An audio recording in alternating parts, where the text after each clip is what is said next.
activa el micrófono. Y después cuando termina tiene que volver o La a silenciar verdad, o vos lo silenciás. a ver, Mutol, acá, Mutol. Ahí va. ¿Ustedes me están escuchando?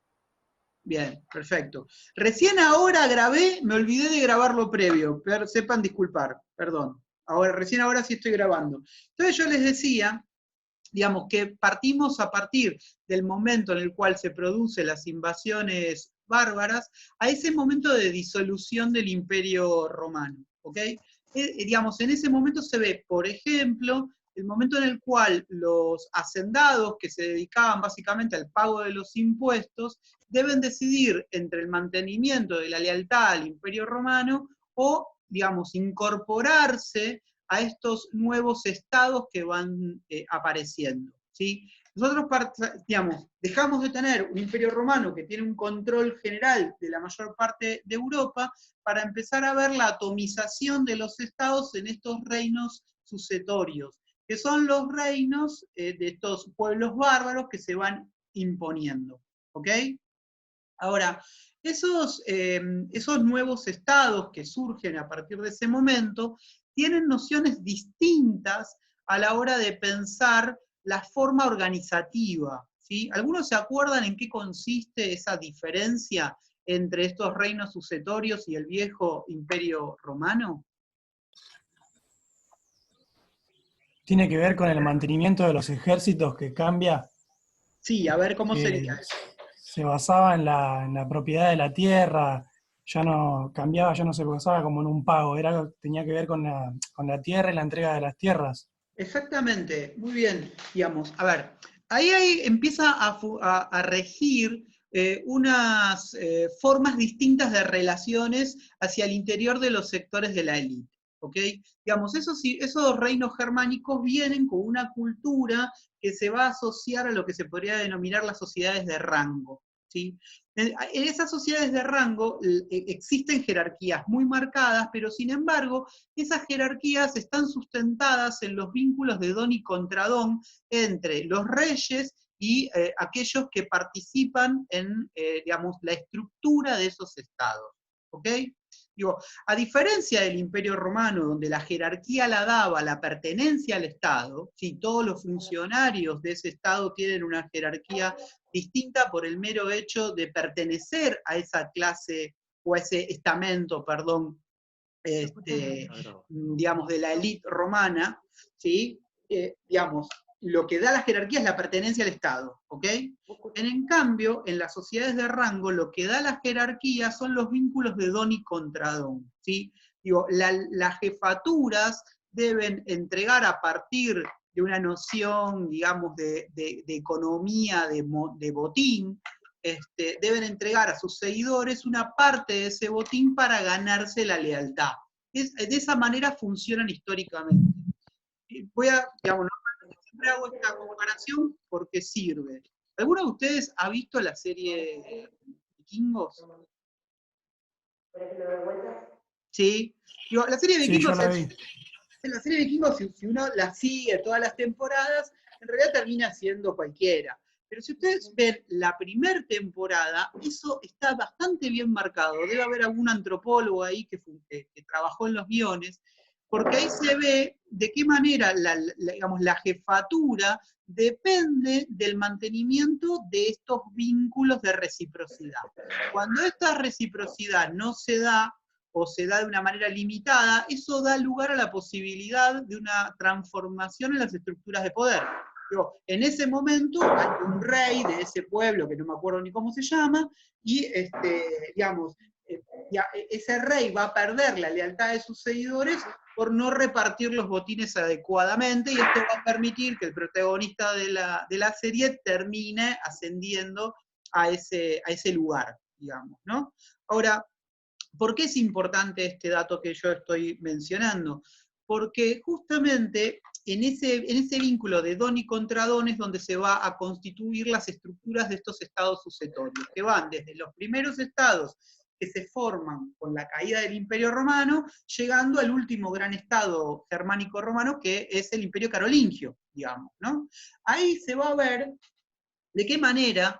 Para poder, digamos, organizar los ejércitos, digamos, las altas jerarquías, los reyes, deben entregar tierras, y junto con las tierras vienen los hombres, a sus jefes militares, ¿sí? Entonces ahí van a nacer, por ejemplo, digamos, autoridades que luego se van a constituir como poderes nobiliarios, que, por ejemplo, los marqueses. ¿Quiénes eran los marqueses? Los que tenían control de las marcas, de las fronteras. A ese marqués se le entrega una tierra con hombres, ¿sí? Y ese marqués responde a ese rey a través de su lealtad, de la movilización de sus ejércitos, ya sea para la defensa de esa frontera, ya sea para expandirse más territorialmente. Por eso, digamos, los autores plantean que a partir de ese momento la riqueza empieza a estar dada en la tierra y en los hombres, más que en la estructura estatal. ¿Se entiende? ¿Sí? Ahora, otra gran diferencia tiene que ver con el uso de los impuestos.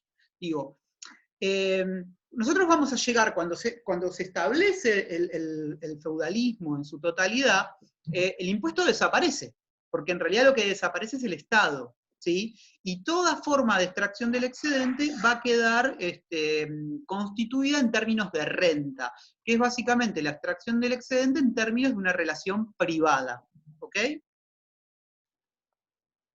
¿Sí? Bien. Ahora, digamos, sin embargo, la desaparición del Estado es un proceso largo en el tiempo que recién va a terminar de consolidarse con el Estado feudal ya establecido, ¿ok?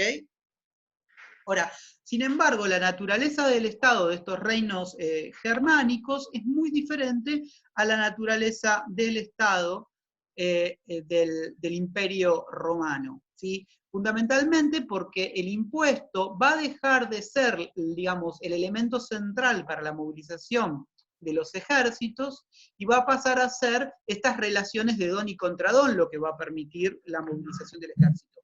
En ambas sociedades, la violencia y la utilización de esos ejércitos es la estructura central, pero lo que se modifica es cómo se movilizan esos ejércitos, ¿se entiende? Ahora, el impuesto en estos imperios romanos germánicos se sigue cobrando. Ahora el tema es, ¿para qué? ¿Se acuerdan?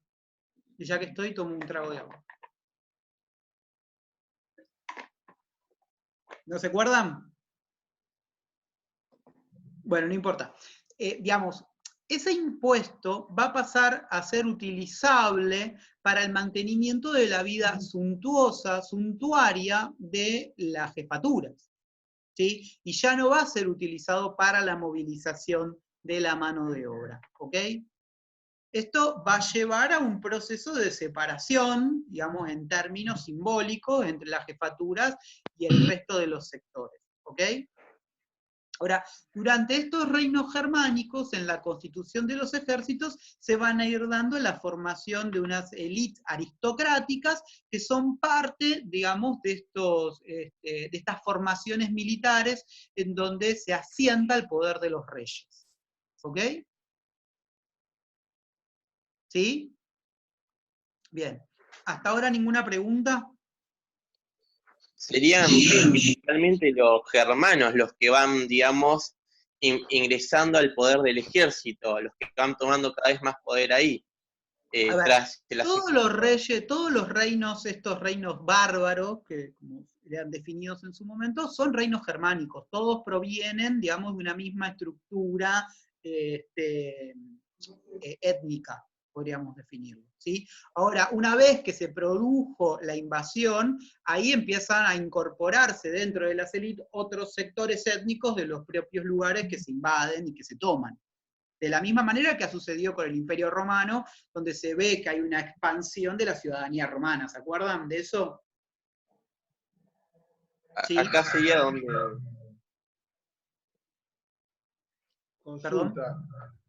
Consulta. Sí. La redistribución del tributo, o la acumulación del tributo en este caso, no es solo para sostener la clase social dominante y sus artículos suntuosos. ¿Cómo es la figura del marqués, el que está cuidando la frontera, porque en teoría está cuidando, eso es una especie de defensa o una protección de Sí. la vida suntuosa de que cobra el Sí. tributo. Ese marqués, participa del ese marqués, tributo. digamos, ese marqués, por un lado, parte de esos impuestos van a su propia utilización, ¿ok? Ahora, y para, por ejemplo, la alimentación de su ejército, por ejemplo, digamos, ¿no? Pensemos que es una economía muy poco monetarizada. La economía romana era muy monetarizada y uno de los elementos que se va perdiendo es la monetarización de esa economía, ¿ok? Por otro lado, esos marqueses tienen una relación un poco más laxa, un poco más autónoma con las jefaturas, con sus reyes, en relación a cómo se daban los vínculos del Imperio Romano. Digamos, lo que nosotros vamos viendo, hay uno de los autores que ahora no recuerdo, que es Salrach, que plantea que lo que uno podría identificar es que ese Estado, que es el motor, que es la locomotora que mueve todo durante el Imperio Romano, se va desacelerando hasta desaparecer. ¿Sí? Y durante los reinos germánicos, ese Estado va perdiendo fuerza, va perdiendo consistencia. ¿Se entiende? ¿Respondí la pregunta, compañero? ¿Sí? Sí, perfecto. Yo quería saber si tenía cierta autonomía el marqués, y en realidad tiene cierta autonomía. Va ganando autonomía, y en parte, cuando se produzca la disolución del Estado, ahí se ve claramente cómo ese marqués había ganado tanta autonomía que le va a permitir constituirse en parte de la elite central del feudalismo ya establecido. ¿Ok? Perfecto. Lo que no podamos terminar de ver hoy, lo seguimos viendo la semana que viene, ¿ok? Profe, yo tenía una pregunta. ¿Cómo no? El texto habla de unas comunidades campesinas que es como que volvieron al primer modo antiguo, que era no explotador, y como que convivieron con el feudalismo, pero no eran feudalistas, ¿no? O sea, no pertenecían al feudo. Bien, perfecto. A ver, uno podría decir que durante lo que sería, digamos, el periodo tardo romano y los primeros años de estos reinos sucetorios, uno podría ver la coexistencia de varios modos de producción. ¿Ok? El modo de producción esclavista va a continuar, ¿sí? Pero cada vez se va a ir diluyendo hasta llegar a un punto en donde desaparece el modo de producción esclavista, aunque esclavos va a haber siempre. ¿Ok? Por otro lado, van a existir en algunos espacios en donde el Estado no tiene control lo que normalmente se suele denominar como las economías primitivas. Las economías primitivas son estas economías de aldea, muy horizontales, donde hay una distribución de la riqueza en forma equitativa y donde se explota la tierra en forma comunitaria. De eso habla el autor cuando habla de estas comunidades primitivas. A medida que va a aumentar el poder de los señores de la guerra, de los señores que luego van a ser los señores feudales, esas economías primitivas se van a ir limitando hasta desaparecer, ¿sí? Al mismo tiempo hay un proceso interno hacia el interior de estas economías primitivas que nacen como economías muy solidarias, y lo que se va a ir dando es una suerte de atomización interna dentro de las economías primitivas a partir de las propias familias. Esa atomización lo que va a hacer es la pérdida de solidaridad interna de esas economías primitivas, y esto va a permitir a los señores de la guerra, a los más poderosos, a poder cooptarlas, a poder invadirlas y a incorporar a toda esa mano de obra como mano de obra servil. Pero eso es como hacia el final del periodo, ¿se entiende? ¿Sí? Ahora, uno de las claves de este tema es poder identificar cómo es que partimos del imperio tardorromano, donde lo que tenemos son esclavos, o es campesinado libre, o campesinado alodial, que son estos que no están controlados por el Estado, para llegar al siglo X, al siglo XI, donde hay una homogeneización de toda esa mano de obra en términos de servidumbre. Todos se van a transformar en siervos, ¿sí? Bueno, el recorrido de esos sectores populares, campesinos, rurales, para transformarse en siervo, es un recorrido amplio, largo, de transformaciones paulatinas.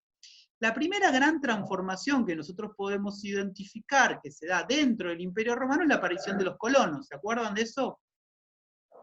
¿Sí? Los colonos en realidad es la expresión primitiva de un modo de producción feudal. ¿Por qué? Porque el colono se le da una tierra y el colono debe pagar una renta al hacendado.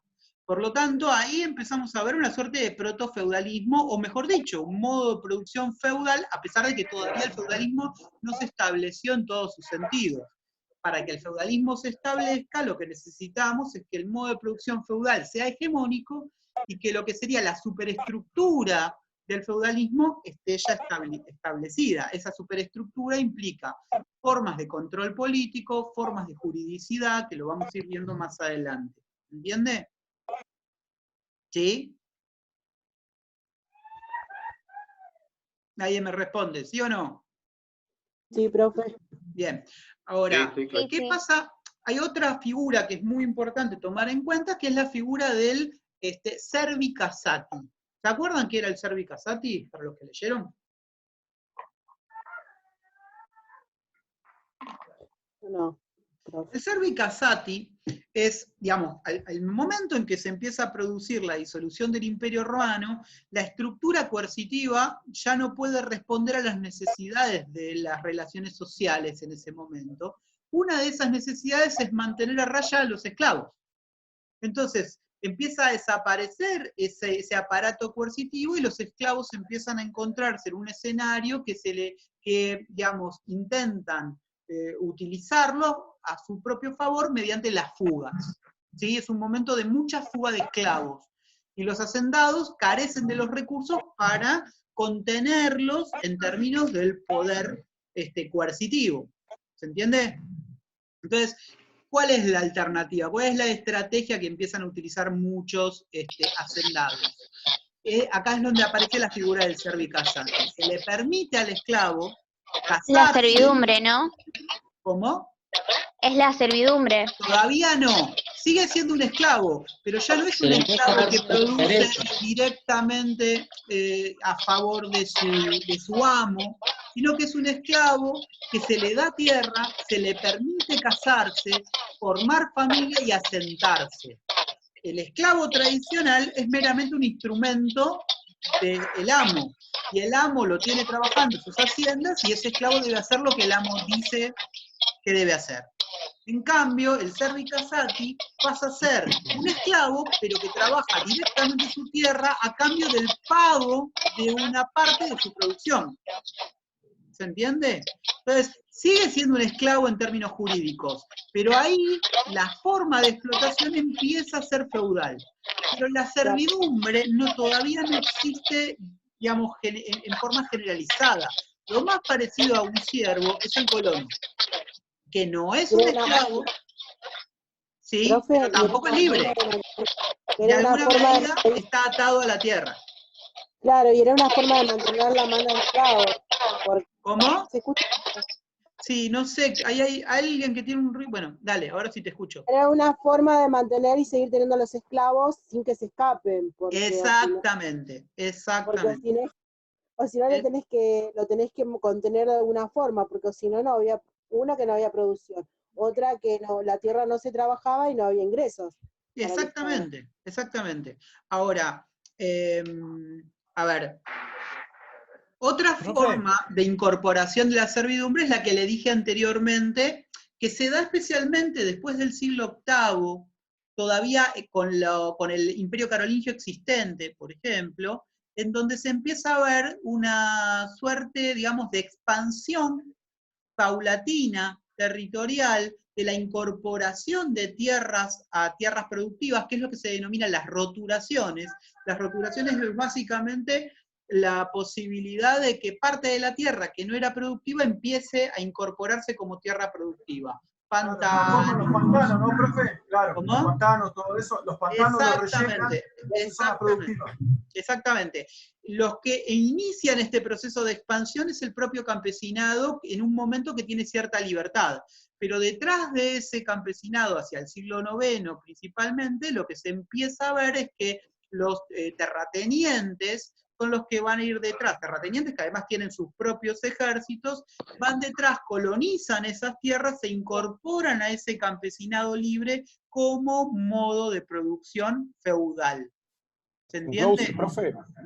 Sí. Y no solamente eso, profe, era más yo lo que yo entendí del texto era para una expansión, aparte de cuidar las tierras para que no invada a nadie, o sea, era una manera de controlar todo lo que era las invasiones ajenas, ¿no? Es lo que más o menos entendí del texto. Entonces hacían la producción, la economía avanzaba, se seguían tomando los territorios y tenían más controladas las tierras, tenían más controlado que no invadan, o sea, Exactamente. en el texto. Exactamente. Ahora, cuando llegamos al final del periodo, cuando llegamos hacia el siglo IX, lo que se va a producir es la disolución del último gran imperio, que es el imperio carolingio, a partir de un problema sucetorio, digamos, ¿no? Cuando muere Carlomagno, quedan 3 hijos que se pelean entre ellos, y lo que se va a producir ahí es una atomización absoluta del poder, porque el propio Estado empieza a disolverse, ¿ok?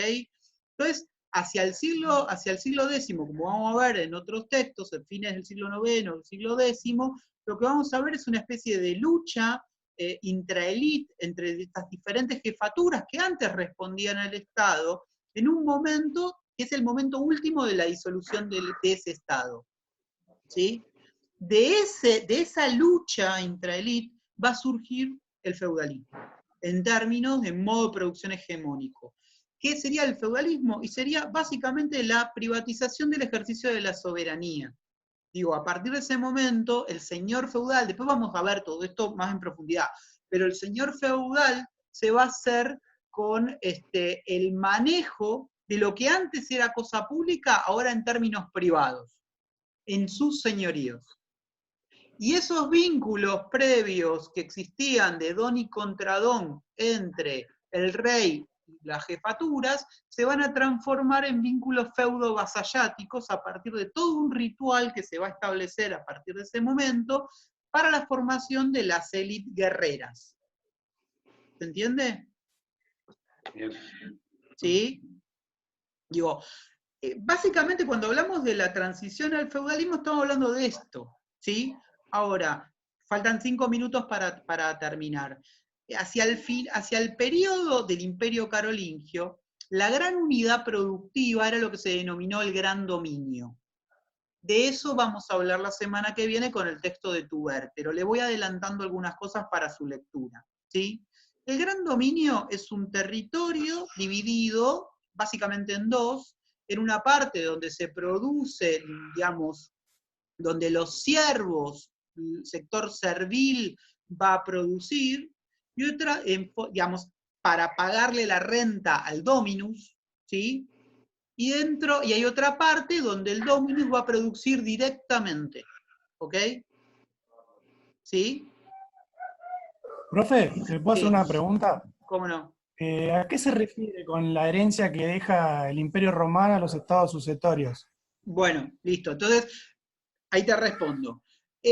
Tengamos presente esto a la hora de la lectura de Toubert. ¿Cómo está organizado el Gran Dominio? ¿Qué es la producción indirecta? ¿Qué es la producción directa? ¿Cuál es la tendencia dentro de transformación, dentro del Gran Dominio? Porque en esa tendencia vamos a poder verificar el último proceso de transición hacia el feudalismo. ¿Entendió esto? Para que lo tengan en cuenta. Ahora vuelvo a lo que me dijo Rodrigo, ¿no? Que preguntó. Que es algo que no mencioné. Que voy a los pedos porque uno tiene poco tiempo y quiere tratar de explicar todo, aunque sea sintéticamente, ¿sí? Digamos, por herencia lo que está hablando es una herencia cultural y jurídica. Los reinos sucetorios mantienen una serie de elementos que tienen que ver con la cultura romana y con la justicia romana, con el derecho codificado romano, ¿ok? Esa herencia cultural y jurídica romana se va a disolver con el feudalismo. Va a desaparecer prácticamente las leyes escritas para que reine leyes consuetudinarias, lo que se va a denominar las costumbres. ¿Me explico? Porque de hecho, digamos, los reyes romanos germánicos van a intentar mantener su legitimidad buscando las nociones culturales de legitimidad que tiene la propia legislación romana. De cualquier manera, esto se va a retomar especialmente cuando veamos el absolutismo. Pero digamos, la legitimidad de los reyes va a tratar de ser rescatada a partir de la propia juridicidad romana. Y además hay una noción de estos reyes que serían como una especie de herederos de la romanidad. ¿Se entiende? ¿Sí? Sí, se entiende, gracias, profe. Ahora, la verdad es que a pesar de que se mantienen estas ideas de intento de mantenimiento de la romanidad, como les dije anteriormente, los vínculos dentro de la elite son muy distintos a cómo se daban durante el Imperio Romano. Entonces ahí se produce como una fusión en esta transición, donde lo viejo, que era el Imperio Romano, va poco a poco desapareciendo, y cada vez va a cobrar más importancia los elementos culturales que provienen de estas propias unidades étnicas romano-germánicas, hasta que en el feudalismo va a prevalecer digamos, los elementos culturales de esas sociedades antiguas. ¿Entiende? De esas sociedades germánicas, digo. ¿Ok? Ok. Quedan 2 minutos. ¿Alguno tiene alguna pregunta? A partir de digamos, la caída del Imperio Romano, ¿todos los imperios posteriores van a ser militares, o la gran mayoría de ellos? No, siempre son militares, siempre el ejército y la guerra es el elemento central en el Imperio Romano, en los reinos germánicos y en el feudalismo, siempre. Y en el absolutismo también, van a ver. ¿Se entiende? Sí. Bueno. Y el texto de Tuber, sí. Ahí vas a hablar de los... Ahí van a hablar del gran dominio, que es esta unidad productiva que es como, digamos, el enlace entre las viejas unidades productivas y el señorío.